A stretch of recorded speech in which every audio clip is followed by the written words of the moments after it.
Hello and welcome everyone. As always, it's great having you with us tonight. I'm Adam Cellini. Topping our news, golf legend Arnold Palmer has passed away at the age of 87. Palmer was known for taking golf from the country clubs to the mainstream. The Pennsylvania native first picked up a pair of clubs at the age of 3 and learned the game from his father. He won nearly 90 golf tournaments over his lifetime, and he was also the first golfer to earn $1 million playing the gentleman's game. Palmer turned his golfing success into an extensive empire, which included co-founding the Golf Channel. Palmer has also several deep connections to Florida and the Sun Coast. He helped design the Legacy Golf Club in Lakewood Ranch. ABC 7 was with him as he visited the course during its construction back in 1997, offering his expert advice on the layout. Palmer returned to the course when it officially opened in the fall of 1997. The golf legend was also the captain of the U.S. team at the Chrysler Cup tournament. It was held at the TPC Prestancia in Sarasota. It featured top senior PGA players from the U.S. against those from around the world. And another tragic death in the sports world. 24-year-old Miami Marlins ace Jose Fernandez dies this morning in an overnight boating accident. Officials say the boat carrying Fernandez and 2 of his close friends hit the rocks in a jetty at full speed and flipped. They do not believe alcohol or drugs were a factor. The Marlins organization postponed its game against the Atlanta Braves today in light of the news. Before he was a big leaguer, Fernandez played some big games against Suncoast teams, and one local player recalls a relationship that began as 10-year-olds in Cuba. Sometimes I thought he was living the life that I always wanted to live. Dion Rodriguez's connection to Jose Fernandez goes way back to his home country of Cuba. There, the two first met as 10-year-olds on the Cuban national team. And after defecting to Southwest Florida, they would square off again in high school. Fernandez at Tampa Alonzo and Rodriguez with the Sarasota Sailors. I saw him in the stands, and that's when we saw each other for his first time over here, and we talked for a little while, talking about how he got here and how I got here. After beating Sarasota, Fernandez would become a Rookie of the Year and 2-time All-Star in 4 seasons with the Marlins, a career that ended around 3:15 Sunday morning when he was found dead inside a capsized boat off Miami Beach. I don't even know what to say about the whole situation. I'm still in shock.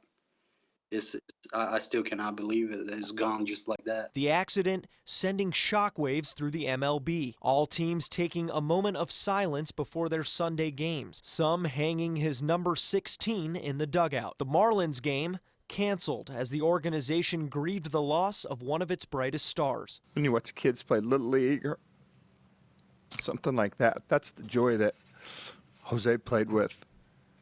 And the passion he felt about playing. Though many feel Fernandez had much more to give to the game, Rodriguez will always be proud of the way he represented baseball and his home country. For him to come over here and do that is great. And seeing somebody that you knew doing the great things he was doing is great. The city of Northport says it's keeping a close eye on the low water levels in the Cocoa Plum waterway. The Public Works Department is keeping the water levels low for a few reasons. The city says lowering the water levels helps contractors as they replace outfall pipes in the Espanola Drive neighborhood. Public Works staff also needs to perform maintenance on a few different water control structures in the city. The staff believe both projects should be completed within the next couple of weeks. Then water levels will rise again. Red tide causing massive fish kills all along the coast of Southwest Florida, including locally. ABC 7's Kate Flexter was on Siesta Beach and tells us what the conditions are like. Here on Siesta Key Beach, the impact of red tide is tangible. It's just one of several beaches around Southwest Florida that's feeling the effects. The weather is perfect for a beach day, but the water, far from it. First time coming to Siesta Key. I heard a lot about it. Wanted to come check it out, and we found out firsthand, unfortunately, they get red tide. A walk on the beaches of North Longboat Key, and it becomes clear where red tide gets its name. The water a deep, rusty color, thousands of dead fish lining the shore. For the 2 years I've lived here, it's been blue, clear, not like this. At Siesta Beach, a similar scene, birds picking away at what's left behind. Lots of dead fish, seaweed, smelly, really bad. Florida Fish and Wildlife's latest report identifies those two beaches as having the highest levels of red tide, an algae bloom that produces toxic chemicals. For humans, it causes respiratory irritation, but for marine organisms and some birds, it's often deadly. This is the worst I've seen. Actually, it is. Justin Matthews of Matthews Wildlife Rescue says conditions are at their worst. He's already rescued several birds affected by red tide. A lot of these birds eat the fish, and a lot of these fish are swimming slow because they're sick. Easy prey for cormorant, so you get a lot of cormorants in, the diving fish. And he expects to see those rescues only increase as the situation develops. The red tide comes in and it's gone. And then a few weeks later, you start getting all these sick birds in. So it can take a while to make that bird sick. For the latest on beach conditions, be sure to log on to mysuncoast.com. From Siesta Key Beach, Kate Flexter, ABC 7, your Suncoast News. All right, Kate, thank you very much. The Suncoast also dealing with some thunderstorms tonight, and we go over to Wendy Ross for a first check on our local weather. Wendy, how was it out there tonight? Well, earlier tonight it certainly was very rough, and we'll talk about that in just a second. Things right now have really cleared out, and we are looking at most of the rains having moved well away from shore, and they're moving continuously out towards the northwest, and we are left with mostly fair skies right now across our immediate area. But this is what it looked like as far as rainfall was concerned. We had between the hours of 8 o'clock and 9:15, we had these very strong thunderstorms that moved through.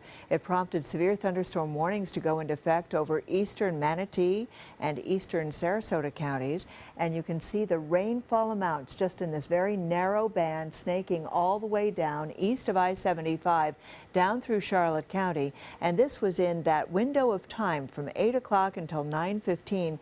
This is the amount of rainfall that came on through. So we saw some gusty winds, up to 40-mile-per-hour winds in some cases, and all of that wet weather has now moved off towards the northwest, and we are looking at fair skies right now, and our temperature cooled to 74 degrees at this hour, humidity at 85%. The winds are calm right now, and for the rest of the overnight period, we're going to continue to see partly cloudy skies. We'll get this gradual clearing that takes place with our temperature now dropping out to about 74 degrees. And we'll let you know how the rest of this work week is shaping up to be. There's a cold front. We'll talk about that in just a few minutes. Adam.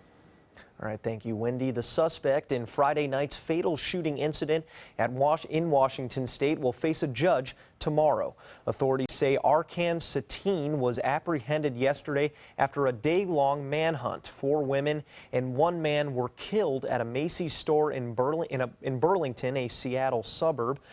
Where's the suspect being held right now? In the Skagit County Jail. He's going to be arraigned tomorrow morning. There's been some talk that he's already been charged. He has not been charged. These are investigative charges, so he has not been formally charged. There's still no word on a possible motive. Authorities say the 20-year-old Satine looked, quote, zombie-like when he was confronted. The mayor of Charlotte, North Carolina, has lifted the city's curfew. There have been protests every day since 43-year-old Keith Lamont Scott was shot and killed by Charlotte police on Tuesday. A midnight to 6 p.m. curfew has been in effect since Thursday after the protests turned violent. National Guardsmen have been stationed throughout downtown each night. Protests remained peaceful outside the Carolina Panthers football game this afternoon. Still to come here on ABC 7, she won't be taking part in Monday's debate, but one presidential candidate is making her way to the Suncoast. Shop GoWildHonda.com. Lease a new Fit for $149 or a new Civic, just $169. And no down payment. It's clearance time now at GoWildHonda.com or visit Wild Honda Sarasota. It's gotta be wild. Hurricane season is here, so when severe weather threatens, count on the official Suncoast Storm Team at ABC 7. We bring you storm warnings faster and with more detail than ever before. And track storms right down to your neighborhood. On air, online, and on your mobile device. Turn to the official Suncoast Storm Team at ABC 7. We're here for you. A message from the Pulaski Law Firm. You started there right out of high school, learned your trade and did it well.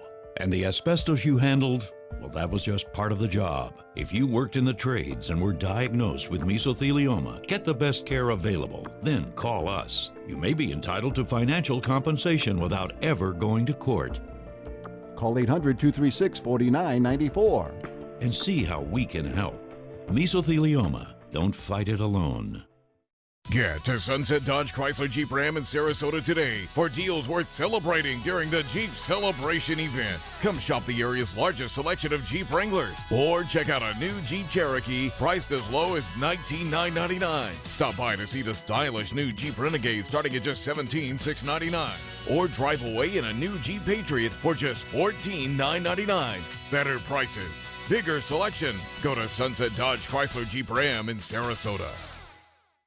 So you've decided to go to college. That's cool. So pop quiz. Which is a better way to earn your degree? Commute to college and fill your gas tank, get stuck in traffic, drive in bad weather, try to find a parking space, walk a half mile to class, or learn online at Independence University. You don't go to college. College goes to you. That's independence. That's Independence University. And all your supplies